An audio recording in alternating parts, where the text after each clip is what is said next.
할렐루야. 사랑하는 성도 여러분, 9월 25일 수요일 아까베 시간이 돌아왔습니다. 오늘은 열왕기하 13장 1절부터 13절 말씀으로 함께 은혜를 나누도록 하겠습니다. 오늘 본문은 이스라엘 왕 여호아스가 죄를 범하자 하나님께서 이방 민족을 보내서 심판을 하는 내용이 등장을 합니다. 이 심판의 메시지는 파멸이 아니죠. 돌이켜라 라는 것입니다. 그렇게 이야기를 할 수 있는 이유가 뭘까요? 하나님께서 오늘 본문에 보니까 이스라엘 백성들이 학대를 당하여 또 눈물 흘려 주 앞에 간구할 때 하나님께서 들으시고 구원자를 보내시더라는 것입니다. 하나님의 관심은 오로지 당신의 택한 백성들에 향하여 있습니다. 그래서 하나님은 당신의 모든 백성들의 형편과 상황을 보고 계시고 또 들으시고 또 응답하시기를 기뻐하시는 하나님이라고 합니다. 오늘 본문에서 이스라엘 백성들은 하나님 앞에 잘한 것 없습니다. 그럼에도 불구하고 하나님은 그들의 기도에 응답을 하십니다. 왜 그렇게 하실까요? 사랑하기 때문이다. 이것은 답이 될 수가 없습니다. 정답은 바로 하나님이 인류를 향하여 가지고 계시는 구원의 계획을 포기할 수 없기 때문입니다. 하나님은 당신이 가지고 계시는 그 영광과 복과 또 생명을 함께 누리기를 기뻐하신 분이셨습니다. 그래서 천지를 창조하신 것이고요. 그래서 아담을 만드셨고 생육하고 번성하라라고 말씀하셨던 하나님이십니다.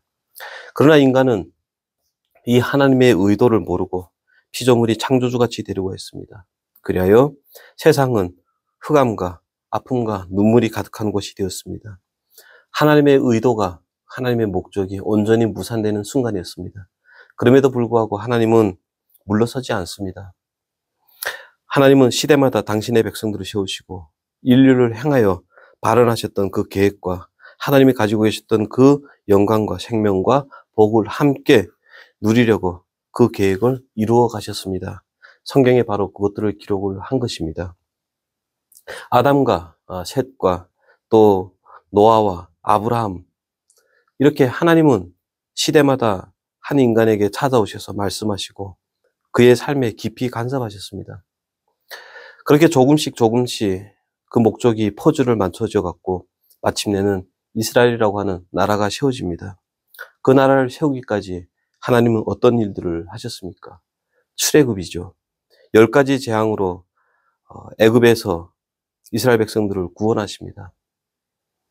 주목해 보아야 될 것은 하나님은 한 번의 기적으로 바로와 애굽 군대를 하나님 앞에 무릎을 꿇게 하실 수 있는 분임에도 불구하고 번거롭게도 10번이라고 하는 기적을 통해서 이스라엘 백성들을 구원하시더라는 겁니다. 왜 이렇게 하셨을까요? 이 사건의 진심은 이거죠. 너희를 향한 기대와 너희를 향한 열심이 이만큼 크다라고 하는 것을 말씀하려고 하셨던 것입니다.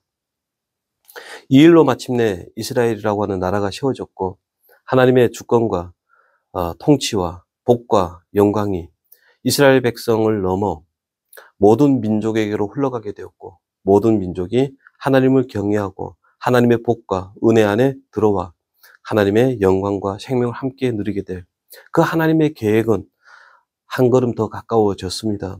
그러나 이스라엘은 이 일에 또 실패를 합니다. 이스라엘은 자신들이 하나님의 나라의 제사장이요 하나님 나라의 대사로서 살아가야 된다라고 하는 그 직분과 사명을 잊어버리고 가나안 땅에 들어가서 힘겨루기 하기에 바쁩니다. 힘을 가져 싸워서 승리하고 그래서 자랑거리가 있는 인생, 군림하여 큰 소리치는 인생이 되기를 위해 온통 정신이 팔려 있습니다. 결과 나라 안에는 하나님의 뜻과 소원은 무시된 채 억압과 강탈과 또 사기가 난무하게 되고 결과 깊은 눈물과 한숨과 걱정만 늘어가게 됐습니다. 이 일로 인해서 이스라엘은 두 개의 국가로 분열되게 되고 가뜩이나 힘이 약한 저들은 쪼개진 상태에서 더욱더 더 큰 힘을 가지기에 몰두를 하게 됩니다. 결국 마침내 힘겨루게 돼서 이스라엘 백성들은 바벨론 포로까지 넘겨지게 되어 있습니다. 이렇게 패망의 길을 가는 동안 그리고 우리가 알고 있듯이 마침내 패망하여 애굽으로 또 바벨론으로 끌려가게 되어 뒤를 돌아보는 역사로서 포로들에게 하고 싶은 이 오늘의 성경 본문의 메시지는 무엇일까요? 그것은 바로 하나님은 당신의 백성들을 버리지 않는다. 오늘도 하나님의 인류를 향한 목적과 뜻을 이루기 위하여 이스라엘 백성들에게 허락하신 그 약속을 이루어 가신다. 유효하다. 하나님은 너희를 사랑하신다. 그러니 포로의 현실, 아프고 힘들더라도 하나님의 일하심, 하나님의 회복을 바라보며 견뎌내라. 그리고 은혜를 구하며 살아라. 이렇게 이야기를 하는 것입니다. 무엇을 보고 이렇게 이야기를 할 수가 있을까요? 오늘 본문을 보라라는 것입니다. 오늘의 본문에 나타난 내용이 무엇입니까? 이스라엘 왕 여호와수가 여호와 보시기에 악을 향하여 여로보암의 길, 그 죗값을 받는 길을 갔다라는 거죠. 그래서 하나님은 진노하여 아람 왕으로 하여금 이스라엘을 침략하게 했다라는 겁니다. 이 침략으로 이스라엘 백성들은 엄청난 학대를 받았고 너무 고통스러운 나머지 하나님께 기도하게 되었는데 하나님은 그들의 부르짖음에 응답하셔서 5절에 보면은 여호와께서 이의 구원자를 이스라엘에게 주시매 이스라엘 자손이 아람 사람의 손에서 벗어나, 여기 벗어나라고 하는 단어는 출애굽할 때 이끌어내어라고 하는 단어와 동일한 단어입니다. 이끌어내어 전과 같이 자기 장막에 거하게 되었다라고 합니다. 이렇게 구원을 받게 되는 이 시점을 다시 한번 주목해 보시기 바랍니다. 지금까지 이스라엘 백성들은 단 한 번도 하나님을 기쁘게 하지도 못했습니다. 하나님 앞에 잘한 것 하나도 없습니다. 역사가 그랬고 선대 왕들이 그랬습니다. 선대 왕들이 된 평가가 뭡니까? 여호와의 말씀을 율법을 지키지 아니하고 여로보암의 길을 행하여 그 길을 떠나지 아니했다라고 하는 것이 역사의 평가였습니다. 오늘 본문에도 6절에 보면은 그들이 이스라엘에게 범죄케 한 여로보암의 죄에서 떠나지 아니하고 그 안에 따라 행하며 또 사마리아의 아세라 목상을 그냥 두었더라라고 합니다. 아하수가 죽은 후에 여호아하수가 죽은 후에 요아수가 왕이 되었지만 그 역시도 11절에 보면은 여호와께서 보시기에 악을 행하여 이스라엘 범죄케 한 누부앗의 아들 여로보암의 모든 죄를 떠나지 아니하고 그 가운데 행하였다라고 됩니다. 이뿐만 그렇습니까? 앞으로도 이스라엘을 통치할 왕들은 끝까지 하나님을 거부하다가 바벨론 포로로 끌려가게 됩니다. 그들은 과거에도 그렇고 지금도 그렇고 앞으로도 하나님 앞에 도와달라고 간구할 만한 그런 자격과 조건을 갖추지 못했습니다. 그럼에도 불구하고 하나님은 구원자를 주시더라는 겁니다. 이 구원자를 주셨다라고 하는 말의 의미가 뭘까요? 내가 너희를 포기하지 않았다라고 하는 하나님의 말씀인 겁니다. 너희를 향한 나의 생각은 유효하다. 나는 얼마든지 도울 수 있는 하나님이라. 너희의 생각대로 살아보니 어떠냐? 너희 선택의 결과 후회와 상처와 불안뿐이지 않더냐?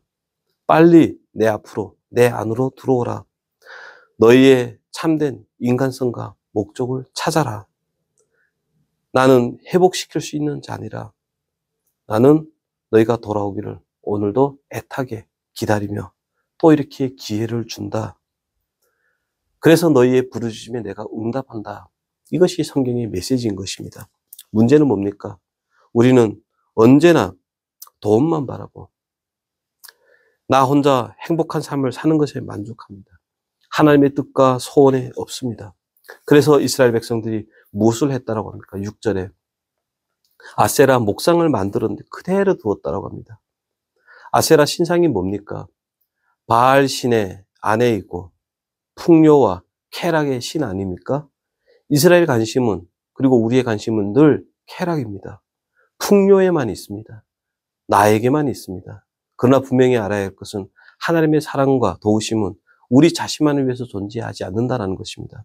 하나님의 사랑과 도우심은 더 큰 목적과 뜻이 있다라고 이야기를 합니다. 서두에서 말씀드렸듯이 하나님의 복이 나를 넘어 다른 사람, 다른 민족에까지 흘러가는 것을 목적으로 하나님은 오늘도 사랑하고 도우신다라고 합니다. 그 하나님의 사랑과 목적을 알게 하기 위해서 먼저는 이스라엘 백성들, 그리고 먼저는 우리에게 하나님을 더 많이 경험시켜 주시고 또 오늘도 사랑으로 도와주신다라고 하는 것입니다. 7절 말씀 보면은 이스라엘의 범죄로 하나님이 하신 일을 소개합니다. 무엇입니까? 아람 왕이 여호아하스의 백성을 멸절하여 타작마당에 티끌같이 되게 하고 마병 50명과 병거 10대와 보병 10,000명 외에는 여호아하스에게 남겨두지 아니하였다라고 합니다. 이 구절의 의미가 뭘까요? 힘이, 명예가 이스라엘의 이스라엘다움을 만들어내지 못한다. 하나님의 뜻과 소원만이 너희를 너희답게 만들어갈 수 있다. 하나님이 하시고자 하면 입김을 불어서라도 열방의 군대를 쓸어버릴 수 있고 이스라엘 백성들에게 자랑거리를 줄 수 있는 분이시다. 그럼에도 불구하고 하나님의 권능과 능력을 사용하지 않는 이유, 너에게 고난과 아픔을 허락하는 이유가 뭐냐? 너희가 부딪혀보고 거기에서 생명과 평안이 어디서 오는지, 우리가 붙들고 살아야 할 것이 무엇인지 스스로 알고, 그래서 다시 한번 진심으로 하나님 앞에 항복하고 하나님 안에서 사명자로 거듭나기 하기 위해서 작은 병거를, 아픔을, 고통을 허락하신다라고 이야기를 하십니다. 저와 여러분의 인생에 크고 작은 문제를 만나게 됩니다. 그러나 그 만나는 이유 또한 동일합니다. 우리의 인생에 만나는 모든 문제들이 무엇을 목적으로 하고 있는지, 그 속에서 하나님이 무엇을 요구하고 있는지를 우리는 알아야 됩니다. 우리가 마침내 쫓고 있는 것이 신기류였구나. 거기에는 생명과 평안이 없구나. 그래서 깨닫고 더 단단해지고 더 성숙해져서 하나님 앞에 돌아와서 하나님의 일꾼으로 살게 하시려고 하나님은 우리에게 작은 병고, 아픔을, 고난을 허락하신다라고 합니다. 오늘 말씀이 여러분 어떻게 들리십니까? 하나님의 말씀이 들리시길 바랍니다. 오늘도 하나님은 사랑하십니다. 그러나 그 사랑은 영원하지 않습니다. 기회가 있습니다. 그 후에는 반드시 심판하실 것입니다. 부디 하나님의 말씀 들려지고 또 하나님의 말씀으로 잘 살아내기로 결단하는 오늘의 말씀 되기를 주의 이름으로 축원합니다. 기도드리겠습니다. 하나님 아버지 감사합니다. 오늘도 주의 음성에 귀를 기울이는 이들이 되게 하여 주시옵소서. 그래서 우리를 향한 도우심과 우리를 향한 사랑과 그 목적이 무엇을 향해 있는지 다시 한번 알게 하시고 아버지 심판대 앞에서 잘했다 칭찬받는 우리 모두가 될 수 있도록 도와주시옵소서. 예수님의 이름으로 기도합니다. 아멘. 감사합니다.